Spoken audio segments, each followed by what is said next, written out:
Com Gestão Pública em Debate, um programa do Curso Superior Tecnológico de Gestão Pública do Centro Universitário Internacional, Uninter. Este programa ele complementa a formação dos nossos alunos de gestão pública nas modalidades presencial e à distância. E ele tem o apoio do Instituto Wilson Pickler. Ele também é transmitido pela CWB TV, TV Comunitária de Curitiba, canal 5 da NET e 72 da TVA. E ele pode ser acessado por todas as pessoas que possuem parabólica digital através dos canais da rede EdSat. Nós vamos entrevistar o jornalista Jorge Cury Neto e o tema é a voz como principal instrumento de comunicação. Jorge Cury Neto, ele é formado em comunicação social, habilitação em jornalismo. Ele trabalhou como radialista, jornalista. Já em 72 ele atuava como rádio escuta na Rádio Marumbi, aqui de Curitiba. Depois ele foi repórter da Rádio Cultura do Paraná, da TV Paranaense, o Canal 12, e narrador esportivo da Rádio Marumbi.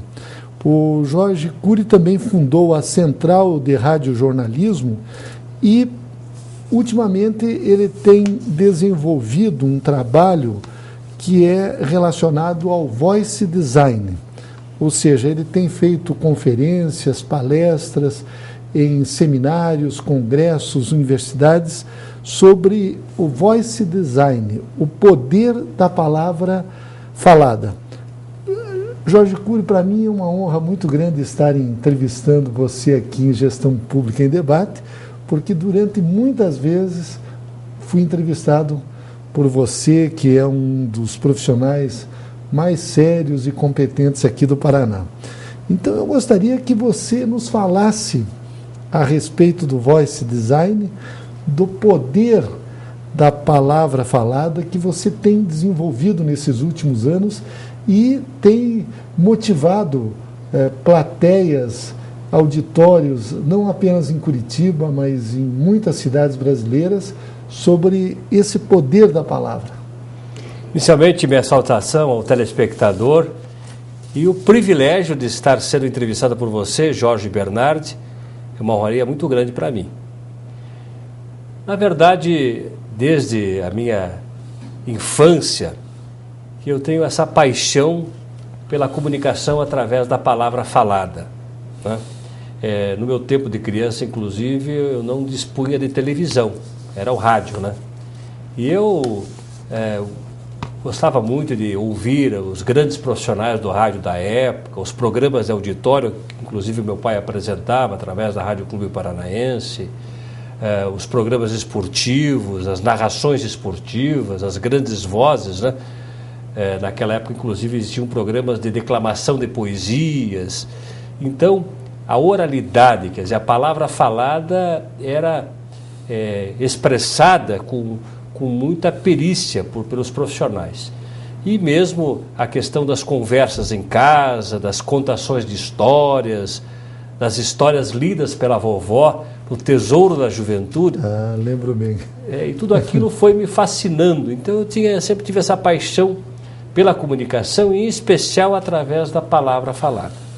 Aí, logo jovem, ingressei no rádio, como rádio escuta, e foi até interessante iniciar como rádio escuta, porque eu pude conhecer as grandes vozes da época do esporte, né? Que o rádio escuta basicamente colhe as informações de momento e passa para o plantão esportivo e esse a divulga, né? Na época era o Edson César Lopes, o plantão de ouro da cidade da Rádio Marumbi. E depois, como repórter, iniciando com o Dirceu Greser do Viva o Futebol. Né? Lembro desse programa. Então, tive todas essas experiências notáveis e tal, né? E depois, na sequência da minha carreira, a gente criou a Central de Radiojornalismo, que era uma agência de notícias para o rádio. No afã de trazer assim, uma contribuição para o rádio, houve essa criação dessa agência de notícias. Foi a segunda a ser criada no Brasil. A primeira foi a Rádio 2 em São Paulo, nossa foi a segunda. E contribuindo com conteúdos para emissoras de rádio, que nós fazemos até a data de hoje. E, em certo momento da minha existência, aquela inquietação que muitas vezes ocorre com a gente, e eu, como cristão, pedi a Deus: Deus, qual será um propósito que o Senhor queira me colocar, o seu propósito para a minha vida profissional? E aí ele me respondeu, né, o tema, o poder da palavra falada. A partir daquele instante, comecei a me dedicar ao estudo da palavra falada. E logo do início da pesquisa, observei assim o poder extraordinário que a palavra falada tem na vida da gente, transcendente. Como não havia, eu não identifiquei nenhum estudo um pouco mais completo sobre esses elementos, essas características da palavra falada, comecei também a fazer essa pesquisa e compartilhar com pessoas interessadas nisso, e até que geraram os convites para palestras, para workshops, e a gente começou a compartilhar esse poder transcendente.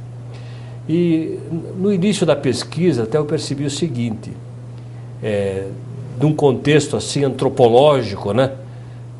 Vamos dizer assim, até filosófico e principalmente de cunho transcendente. Antes de existir o tempo, o espaço, né?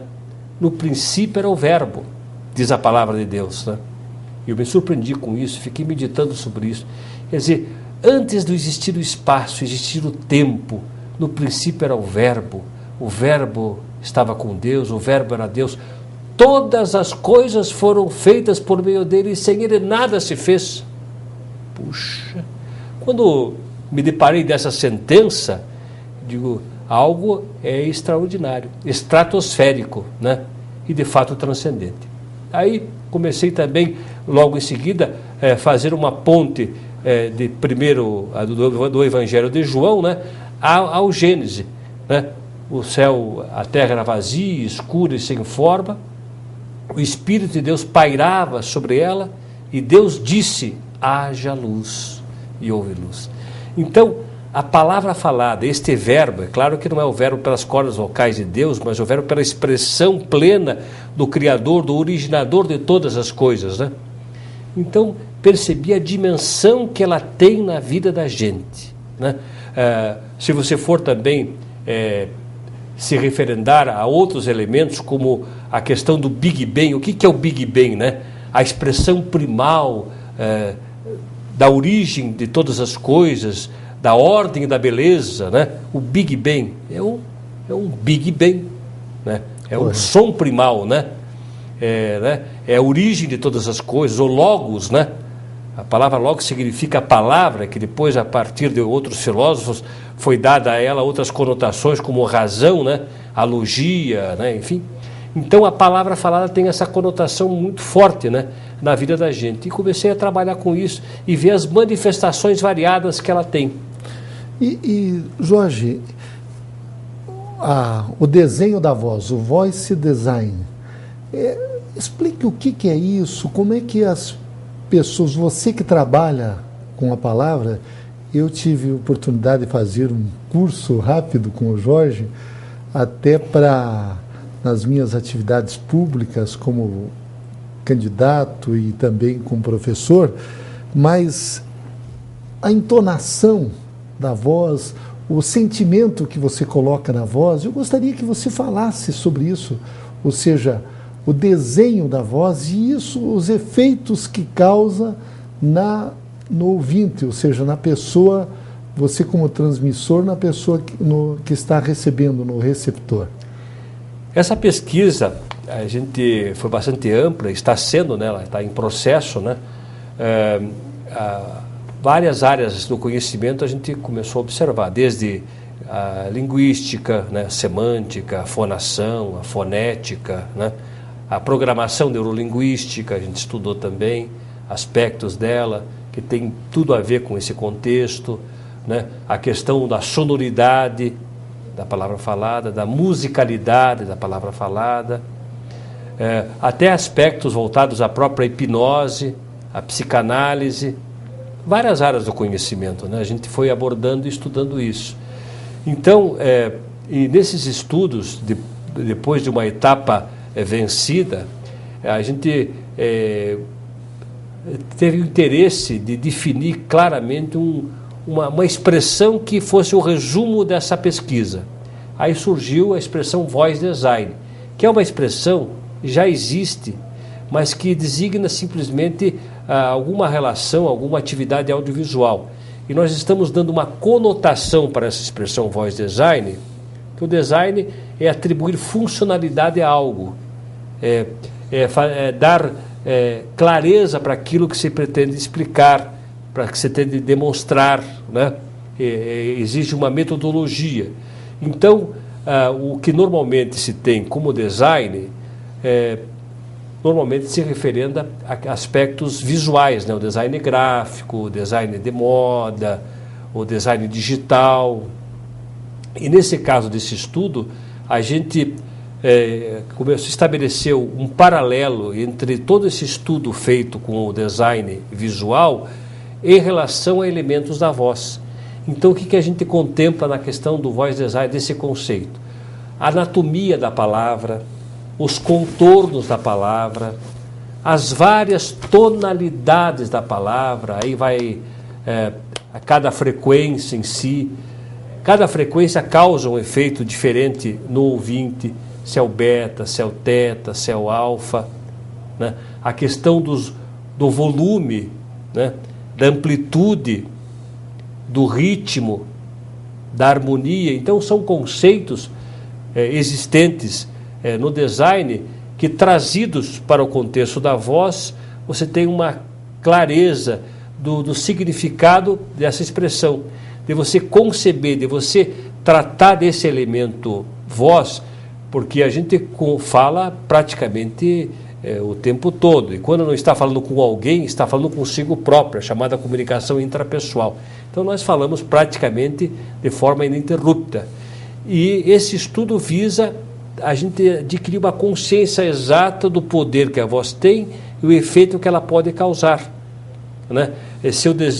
O que eu desejo causar como comunicação. Então, eu tenho elementos que me propiciam eu tomar posse deles e executar uma comunicação, tornar isso bastante eficiente para o meu receptor. Então, basicamente, a voice design seria esse sentido da concepção, da elaboração, né, da materialização desse conceito num produto final de comunicação. Jorge Cury, recentemente nós acompanhamos a doença do presidente Lula e os médicos fizeram de tudo para que ele não perdesse a voz, já que ele estava com câncer na garganta. Para o político, para o professor, para a pessoa que exerce uma função pública, a importância da voz e da comunicação. Eu gostaria que você falasse sobre isso, porque às vezes não é apenas, digamos, o conteúdo das palavras, mas a forma também, como você está nos explicando, como essas palavras são ditas. Muito boa pergunta e própria da sua inteligência, meu caro Jorge Bernardi. Eu diria o seguinte: a perda da voz por parte de uma pessoa, no caso o ex-presidente Lula, é algo bastante significativo. Significa um pouco da sua própria morte em vida. Você não poder se expressar, você não poder se comunicar, é algo que aqueles que passam por essa dificuldade, até tem um outro amigo nosso, o ex-presidente do CREA, que agora, por uma questão de uma doença, também perdeu a voz. Ele me disse a mim numa reunião recente que ele começa a se isolar do mundo porque ele não consegue mais se comunicar com as pessoas, ele começa a se fechar no seu mundo e começa aos poucos morrer de uma forma muito intensa. Então, a ausência dessa faculdade de comunicação é de fato bastante significativa, ainda mais um caso do ex-presidente Lula, que é de fato um profissional, uma personalidade que usa a voz com muita plenitude, com muita habilidade, com muito talento, né? Tanto é que ele chegou aí ao posto que chegou, dada a sua facilidade, a sua comunicabilidade com o seu público. Você, como radialista, e lendo o seu currículo aqui, passou por várias etapas como repórter, como entrevistador, como narrador esportivo. E para quem está ouvindo o rádio, principalmente o narrador, ele parece que ele se transforma, é uma pessoa que tem uma comunicação normal e na hora que está narrando uma partida de futebol, de um esporte, como é que acontece essa transformação? Aliás, eu gostaria até que você narrasse um pouco para nós aqui, Jorge. Olha que desafio aí, Jorge. Não, eu já ouvi você narrando e eu fiquei impressionado porque não parece que é você. Como é que você consegue mudar a tonalidade, o ritmo da voz durante esse processo? De uma certa forma, o universo do som, ele ocupa todo o espaço da nossa existência, né? Então, a palavra falada tem um significado não só como elemento de comunicação, de eu dizer algo inteligível a você e você me entender. Na verdade, a comunicação é um milagre. A palavra que eu digo sai de mim cheia, ela chega vazia a você. E você que vai atribuir os sentidos que você quer para aquela palavra dita. Então, a comunicação é algo de fato milagroso e que nem sempre ou raramente ela tem a sua plenitude exercida, né? Então, na verdade, a palavra falada tem um contexto interessante, que o mais forte dela não é a palavra dita, é o som emitido. O som que a palavra falada emite, ele tem mais força comunicacional do que a própria palavra dita. Ou seja, dizem aí os entendidos, né, e eu me apoio neles também, que 55% da nossa comunicação é através do nosso gestual, da nossa expressão como um todo, né? 38% é no tom de voz utilizado, ou seja, nesse som emitido, e apenas 7% na palavra dita. Então, o contexto da palavra falada, ele é muito forte pela sonoridade emitida. Esse som emitido pela voz, ele penetra no ouvido exterior, vai para o ouvido interior, né? Atua diretamente na medula central e se espalha em todo o corpo. Então, esse som emitido pela palavra falada, ou pela palavra cantada, ou pela música de uma forma geral, ela mexe com todos os elementos físicos do indivíduo. Mexe com a pressão arterial, com os batimentos cardíacos, com o imaginário. Ele trabalha com todo o corpo e o som é uma onda física ativa. Ela tem um efeito tátil. Eu estou falando aqui numa TV de universitário, então me perdoe aí se eu estou sendo um pouquinho acadêmico. Mas ela tem até um efeito tátil, porque eu toco em você com o som que eu emito. É como se eu estivesse tocando fisicamente em você, eu toco também através do som. Então, no efeito causado de uma narração esportiva, ela leva o sujeito a este êxtase, aquele som que penetra pelos ouvidos, aquela narração muitas vezes com toda aquela carga emocional que o rádio costumou se fazer. Eu até fui entrevistado, quando fui fazer a visita ao Museu do Futebol em São Paulo, no Pacaembu, por uma TV, foi a TV Canção Nova, e o repórter me perguntou o que eu achava daquele contexto. Eu disse que o futebol foi uma invenção do rádio esportivo. Não foi o Charles Miller ou alguém que inventou o futebol. No Brasil, foi o rádio esportivo que inventou o futebol. O rádio esportivo é que deu essa dinâmica, esse conceito, essa expressividade cultural pro futebol, através dos narradores esportivos. Hoje a TV assume muito do papel de transmitir o futebol, mas a TV ela é visual, quer dizer, ela é clara, ela é evidente, né? Não mexe tanto com o imaginário porque existe uma imagem, né, do que o rádio esportivo. Então aquela narração esportiva do locutor, né? Bola para Jorge Bernardi pela ponta direita, ultrapassa a última linha do gramado, se aproxima do bico direito da grande área, bate de pé direito, a bola vai para a linha de fundo, Jorge Bernardi de cabeça, tirou, é gol! Aí o cara grita, né? Gol! Laço! Né? Como diria o meu xará, o nosso xará, o Jorge Cury, né? Jorge Cury. Golaço, aço, né? Então, assim, essa emoção tida, a bola passa, lambendo o poste, tira tinta do poste esquerdo, foi para a linha de fundo. Imagine agora quem estava só no rádio ouvindo essa partida entre o Atlético e o Paraná, né? Quando aos 44 do segundo tempo, né?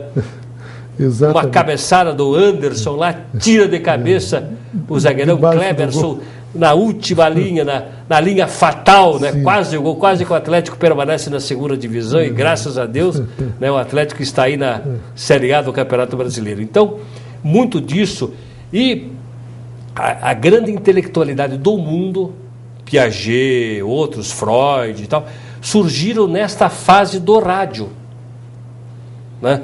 Os discursos, todos eles, né? Alguns até, nem todos para o bem, né? Como a liderança de Hitler, por exemplo, aliás, mas foi através... Se imagine Hitler na televisão na época, aquele bigodinho esteticamente sem nenhum valor maior, né? Ele não muito provavelmente não teria a força que teve por difundir, né, o seu discurso nas poderosas ondas hertzianas, né?